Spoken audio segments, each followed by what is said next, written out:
Good morning and welcome to a beautiful 56-degree morning at Open Hand Farm. I am Penny and we're going to look at my garden today, and I have to tell you, my garden was pretty much ignored through the month of August. This is now the 4th of September. And I'm just going to show you the truth of me taking a month out to can and preserve everything I could. If you're not familiar with what I'm talking about, I'll leave a card and a link in the description box where you can learn about my adventure with the Every Bit Counts Challenge. So let's take a look. Let me show you how things are going, and you will definitely see some differences from my last garden video. I'll leave a card with that link on it here. One of the biggest differences is the lack of potato plants. We harvested our potatoes. They did a great job of growing this year. We harvested 79 pounds and we have them storing. I did can the smaller ones and I'm just so excited about that. Now over here we have peppers. And they have been doing fairly well, although now that things are cooling down, that means they're going to be kind of slowing down as well. But they still have blooms on them. These are Tam jalapenos, which are a milder variety, unless you let them go red. Then they have some heat to them. So these I've been letting go red because Mark likes a hot jalapeno. Now these over here, on the other hand, are called nadapenos, and they have no heat, and they have been prolific. We have gotten so many of them. These are kind of smaller ones. I harvested 2 days ago, so all we're seeing right now are some smaller ones, but they are really good. The beautiful flavor of a jalapeno without the heat. Something that I planted special this year is an artichoke, and the plant took a long time to really get going, but it finally did. And if you look in the middle, you'll see I even have a little artichoke starting. I don't know if it will have enough heat and time to ripen all the way, but it gives me hope for next year. My zinnias are being overrun by the sweet potatoes. This will be our next big harvest. As you can see, they are doing great, and they're supposed to be within this fence here in the corner. It keeps the rabbits out, but they have overflowed, and we knew they would. We just don't mow under them and let them grow, and then after we harvest, we'll mow the grass that's under them. My bee balm has kind of struggled as well because it's been overrun, but it's got all this new growth, which is nice. I love these zinnias I had this year. I need to come out and deadhead all of these seeds. They're called a cactus zinnia, and some of the heads get really big. Let me see if I can show you these. And they're beautiful. These are the orange ones. These were kind of a dusty pink, and then I have some bright red that were in the food forest. But as you can see, things have been kind of neglected, but you can also see that the weeds have been pretty much at bay, and I'm so thankful for that. We had some big sunflowers here, but they died back, so Mark cut them out. Our yarrow with its new growth, as well as our lemon balm. I just planted this lemon balm this year. It really likes it in this location, as well as this blue spice basil. Now, something else I planted different this year is eggplant, and we have gotten several of those. We've got several coming on right now. I have friends that love to eat them, It turns out my family is not an eggplant family, which is fine. I like growing for other people as well. Now, if you have seen my other videos, you know that I planted some Malabar spinach, and I had tried planting it for 3 years and had no luck. Well, this is my Malabar spinach. I've kind of had some good luck this year. And as you can see, it is seeding, and those seeds will drop and will probably start new plants next year, but I will also clip some of these seeds so that we can start fresh. Now, when I went to the Country Tough Homesteading Expo, I did learn something about Malabar spinach, and that is that their seeds are not real reliable, that only about 1/3 of them will actually germinate. I finally got some of the seeds that will actually germinate. Good morning, girls. I ended up putting a little post box here on the door of the chicken run that I put some clippers and gloves in and some zip ties, because sometimes I come out here and I'm just going to do 1 or 2 things, and then I end up needing a clipper or needing gloves. So I just store them in there for when I need them. Things are really drying up. My leeks are doing well. I'm probably going to harvest them this week. I did harvest some of my celery, and it is growing back. It likes this cool weather, so that's nice. These areas, I'm going to remove the water lines, and then I'm going to kind of fluff up this dry, cracked soil as best as I can and plant some cover crops.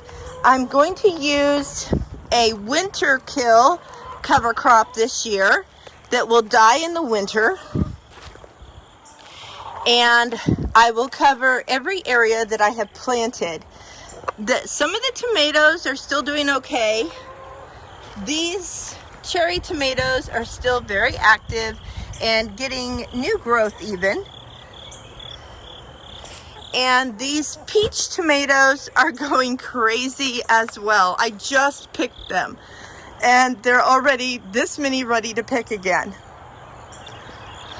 This is where I had my zucchini, and I will take this whole area and pull back the wood chips, and I will put cover crop here because I want to put some garlic here next year and see how it will do.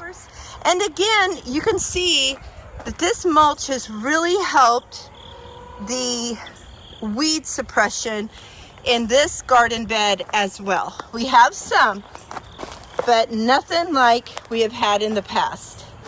And now we're going to go over to the fire pit garden. This is our new fire pit area that we increased this year, and we are loving it. So this garden area was a disaster. It was definitely forgotten about. It had corn in it, and I had never come in and cleaned out the corn stalks or anything like that. So all through the month of August, the Bermuda grass was growing in, and this is what it looked like when I came out 2 days ago. So the first thing I had to do was pull up all of that Bermuda grass, dig it up, and pull up the corn stalks, cut down the sunflowers, and that was quite a job. It took me about 2.5 hours to get all of that done because this soil is just like concrete. We have had, like, throughout the month, an accumulation of about 1 inch of rain, and that is all. It has gone around us in circles and not hit us. We are just dying for some rain. We have been trying to water, but this one we have not watered because we didn't have anything in it that was living. So we got it all cleaned out. We took out the drip hoses, and now what we're going to do again is to come through, and in the rows that I had planted in, I'm going to pull back the mulch, kind of hand till the soil just a little bit to loosen it up and plant some winter kill cover crops. Now we're going to go over to this bed. This is our new bed for the year. And let me show you what Mark is doing to our compost piles. I love it, but there is a problem. We have yellow jackets. I don't know if you can see them flying around right now, but we have yellow jackets in the compost. Yeah, I see them now. And Mark has been stung several times, and one day it was on his face, and his whole side of his face swelled up. It was bad, and it was that way for about 4 days. So he's stopped working on it for now, and apparently they usually die through the winter, so we're hoping for that. He's got some ideas on how to kind of address them. So let's just look at this. This is our okra plants. They have gotten really tall, but they are doing well and still have flowers on them. I just picked them as well. We have our Ajvarski peppers here, and I love these 2 peppers that I planted this year. These are such nice peppers. We have gotten so many. When I go in from here, I'm going to show you the harvest that we've had for this month, and you'll see what I'm talking about. The second one that I really like, I'm not really sure how to pronounce it. Let me show you. I'm not even going to try. If anybody knows, send me the pronunciation so that I can say it. But these also have just done great. And they're just big, beautiful, long, thin-walled peppers. I fried up a bunch of these with some onions the other day to go on Italian sausages, and oh my word, they were so good. But they turned bright red. But like I said, I just was out here and picked the other day. We're still getting blooms for more of them. This one's starting to get some color. I planted these for the first time last year, and we have just really enjoyed them. Now these are our poblanos, and I'm going to need another variety of poblanos because these do not get very big. I picked most of them the other day, so there's not a lot. This is about as big as they get. So if you have a variety of poblano that you like that gets much bigger than that, please tell me the variety. They are prolific. They've been doing well, but they're just so small. I came out about 3 weeks ago one morning before I started my preserving, and I did have to tie up the tomatoes. They were a disaster. I have not been clipping the suckers like I normally do. These are determinate tomatoes. I usually grow indeterminate, so this has all been new to me this year. I did pick quite a few 2 days ago, and we're starting to see more with color now. I had hoped to have more paste tomatoes, but they have the blossom end rot. Whoops. And that's really frustrating to me because I have done everything that I know to do for them, and none of the other tomatoes do, just them. But the rest of the tomatoes are doing well. I don't know how long they'll keep turning colors for me because we are getting some cooler weather, but I'm also looking forward to making some salsa verde, and I just do that with green tomatoes. Got some more color coming on here, and we've got some dying back because it's that time of year. I cannot believe it. It seems like they just started turning red. I am looking forward to not worrying about the garden and having some time that I can just do some other things that I've been wanting to do. But I will definitely miss it. I always do. Now the food forest, oh man, you guys, It's always the food forest. It's like it's the forgotten child that I never take care of. There's always so much work to do in here. This is my borage that has all died back from that severe heat and drought that we've had. The flowers are still going, but there's a lot of dead in there. And these cherry tomatoes, their vines are so very sad, but they're still producing. I came out Monday and I just clipped vines and then took them in and pulled the tomatoes off the vines. It was just easier than trying to stand here and figure out how to get to the tomatoes. I just started clipping, and it's late enough in the year that that's just what I'm gonna have to do. This has been a favorite plant this year, but again, the heat and the drought has really made it sad. And this is ground cherries. My neighbor and some other friends have just loved these. If you've never seen a ground cherry, it's like a tomatillo. It has its own little wrapper, and you just push it up out of the wrapper and you eat it. And it's a cross between a cherry and a tomato. It's sweet. It doesn't really have a tomato flavor, but it's just an interesting taste. They're very good. But they will reseed themselves. So I'm sure, I don't know if you can see all of the ground cherries there that have fallen off, but we will have lots of ground cherries in this box next year. I'll have to pull them like weeds. Either that or dig them up and repot them and give them to people. Now, one thing that I'm super excited about this year is my figs. We have gotten so many figs this year. You can see all the green ones. Well, looky here. There's one that's almost ripe. I'm going to give it one more day. And let's look around and see if there's any more. There's a bush over here as well. I picked a bunch the other day. There's one. It still needs to be ripened a little bit.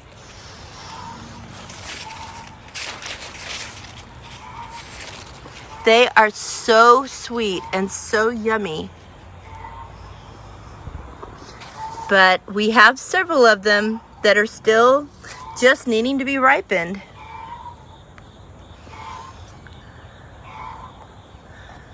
So I'm hoping that they all get ripe before the weather changes. So that is what my garden is looking like here at the 1st of September. I'm still harvesting tomatoes and peppers for sure, some figs, and definitely spinach.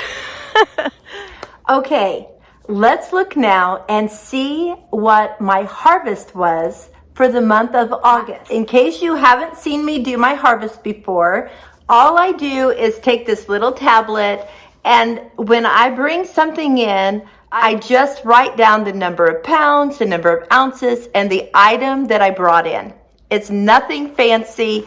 I just leave this sitting on my counter and I write it down. I do have a neighbor that will pick the garden sometimes, and she will actually weigh the items she picks and sends me the weights because she knows that I do this. Then at the end of the month, I look at all the items that I harvested that month. So tomatoes, peppers, okra, those are some of the things from this month. And I just write them down on a piece of paper and just draw lines. And then I start putting these numbers for these items onto this list for the item that they represent. Then I total all of those. And now that you are here with me, we're going to add up all of these totals of all of the different items that I have harvested and see what my total harvest was for this month. For raspberries, I only do pints. I don't weigh them. So we're just going to leave that at 19.5 pints, and we're going to go straight down to the cucumbers. I always start with the ounces of each weight and tally all of those first, because then they can be translated into pounds and ounces to be added to our other pounds. So let's start with the cucumbers at 10 ounces. We have no ounces here. Okay, we have watermelon for 4 ounces. We have 1 ounce for cantaloupe. We have 11 ounces for eggplant. Okra is 10 ounces. Onions, we have 4 ounces. Pears, we have 8 ounces. For peppers, we have 15 ounces. And then we have 11 ounces for tomatoes. So that is a total of, I'm going to write all this right here. We have 74 ounces total. Now to see how many pounds we have within this number of ounces, we're going to divide by 16.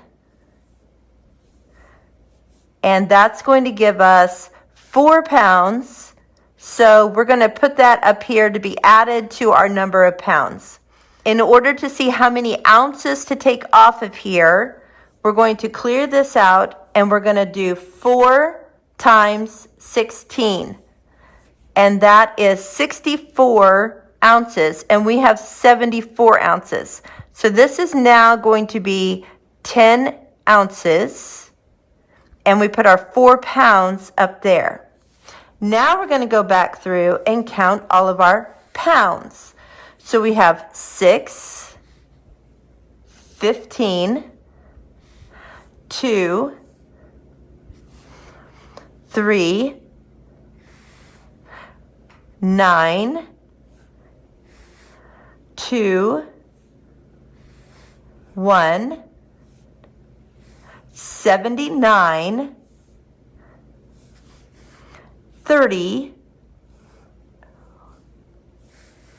and 112 for a total of 259 pounds plus our 4 that we got from the high number of ounces.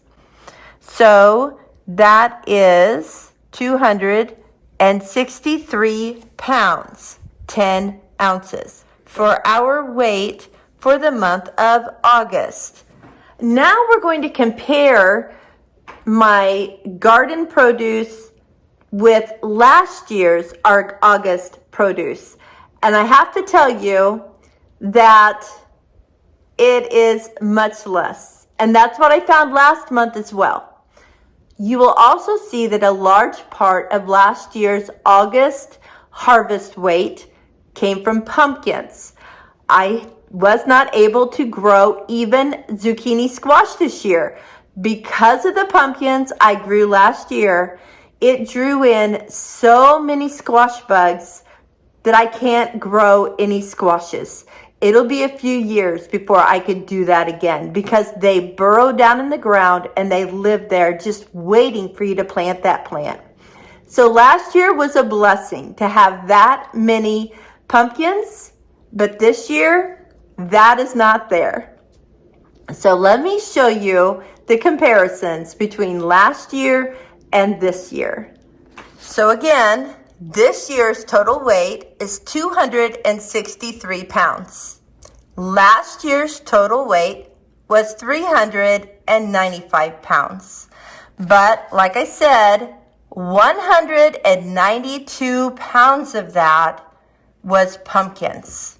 So if we factor out the pumpkins, so 395, we're just going to go with the pounds, minus 263, 132 pounds difference. So without the pumpkins, we actually are doing better this year than we did last year. That makes me feel better to know that our tomatoes, our peppers, all the other things that we are getting a lot of use out of, we are still doing well. We had 111 pounds of tomatoes last August.